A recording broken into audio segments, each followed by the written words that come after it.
Stirling Castle's royal gardens as Allyson Elliot trudged along with the other ladies-in-waiting, enduring another one of the Queen's morning strolls through the struggling blossoms.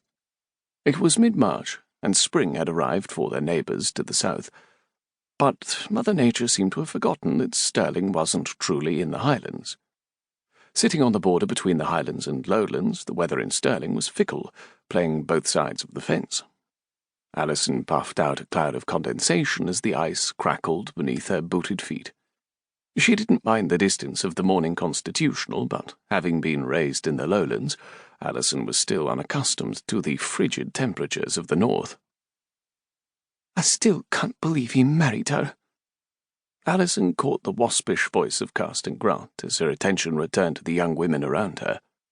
Allyson realised Carston spoke of Maud Sutherland without hearing the former lady-in-waiting's name. Maud had been a shy lass from the Northern Highlands, and several of the other ladies-in-waiting, Carston Grant included, had teased her without mercy.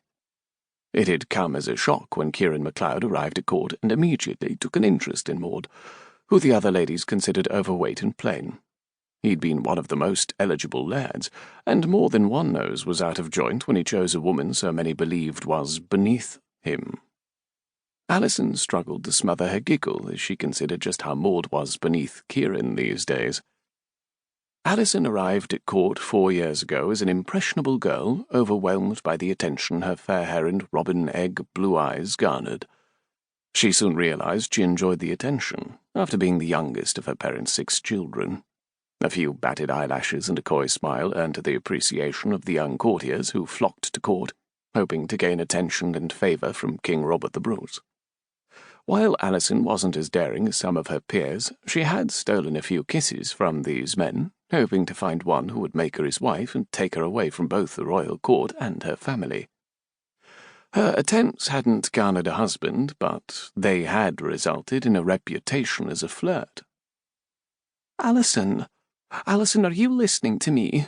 Karen Kennedy nudged her, and Allyson turned a blank stare at her friend before remembering that they'd been speaking about the upcoming festivities for the spring equinox. The court would celebrate the return of the sun and the forthcoming warm weather. "I don't know that there will be much to celebrate if this cold weather persists. It's more like winter's beginning rather than spring. I'd be happy to never see snow again," Allyson grumbled. "Not bloody likely living in Scotland," Karen muttered an oath. Another Lowlander, Karen had been at court since the previous spring, and was still adjusting to the harsher climate. "I'm more likely to freeze my toes than freckle. It's just an excuse to feast in the hopes of forgetting the miserable weather. Why else would the Queen allow pagan celebrations?"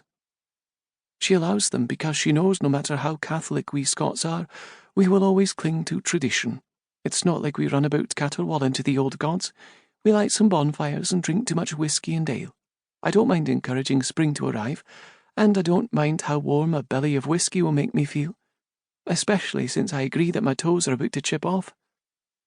As if to convince herself that they wouldn't, Allyson wiggled her toes as they paused for Queen Elizabeth to speak to a gardener. Allyson supposed the Queen was requesting the flowers that would decorate the Great Hall and instructing the man on how to care for the blooms, lest this late frost damage them.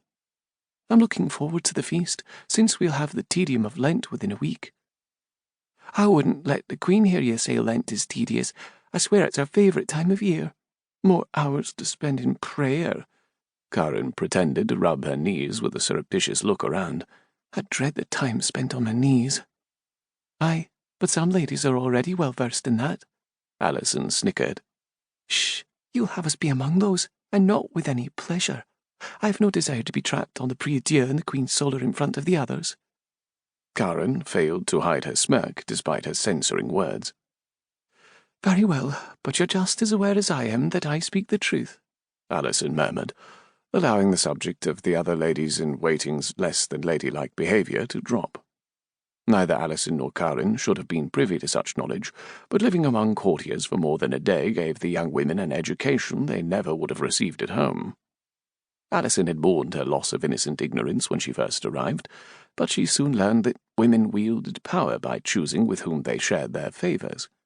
Allyson hadn't gone beyond a brief kiss here and there, but she wasn't averse to more sinful behaviour if ever a situation where her well-being had called.